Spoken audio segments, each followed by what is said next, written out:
Good morning, everyone. Thank you for this opportunity to speak here today. I'm very honored to be here. As we gather to discuss religious freedom, I remember and pay tribute to all victims and survivors of the past and current religious persecution. I was born and grew up in Rakhine State, which is western part of Burma, where we Rohingya have resided for generations as our native land. However, in my generation, our existence has become a crime due to our ethnicity and religion. For decades, Burmese government have denied our history, our identity, our citizenship, and deprived us of all our basic human rights, including freedom to travel, to marry, to give birth, to go to school, to conduct economic activities, or to have access to healthcare, and to practice religious activities.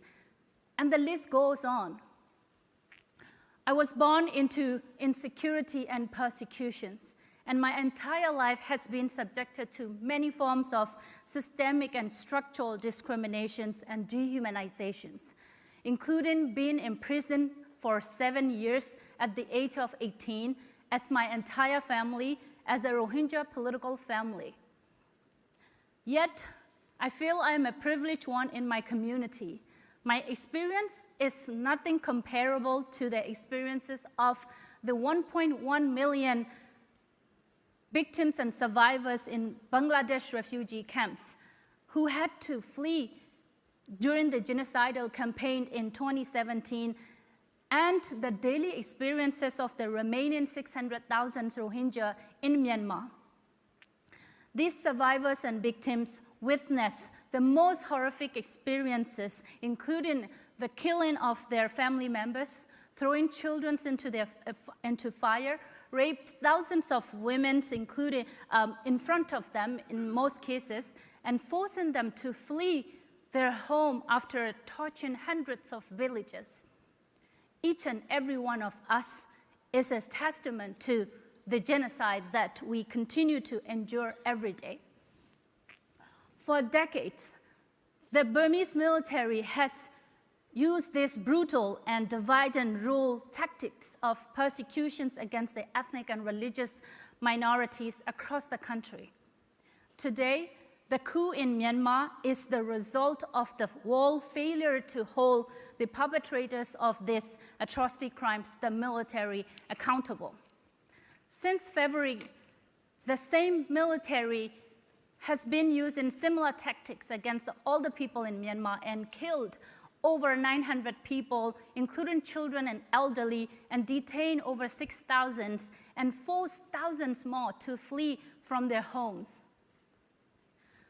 To end this human suffering, we must first recognize the problem as it is and then work on addressing root causes. For years, many civil society organizations, including my organization, Women's Peace Network, have advocated to the world about the decade-long mass atrocity crimes in Burma. But the world has not listened to us. The international community now must recognize these crimes as it is. Now is the time for the US Secretary of the State to recognize the Rohingya genocide before its 4th anniversary next month. Second, we must take concrete actions to hold violations of religious freedom accountable. I urge the US government to use the international justice mechanisms to end the military leaders' impunity, and the US Congress to pass Burma Human Rights and Freedom Act, Burma Act at House, and the Rohingya Genocide Act immediately. Ending the military's impunity will not only help the survivors of Rohingya genocide and other civilians of Burma, but also will send a signal to other regimes around the world that their actions have consequences. Third, we must implement measures to protect the religious and ethnic minorities. We must see that the protections of the minorities and religious freedoms are connected, and that the ethnic and religious minorities are targeted in many parts of the world. History has shown repeatedly that the people in power, especially in authoritarian regimes, use their religions as the tools to sustain their power. With the global rise in authoritarianism, including in Burma, it is now more important than ever to uplift the religious minorities and act on protecting religious freedom.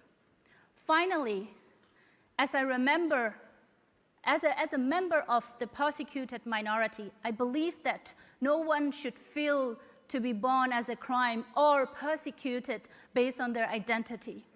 People like us from the affected community have been doing everything within our capacity, day and night, for justice and freedom. It is up to those who are in power now to act. The world cannot fail us again. Thank you very much.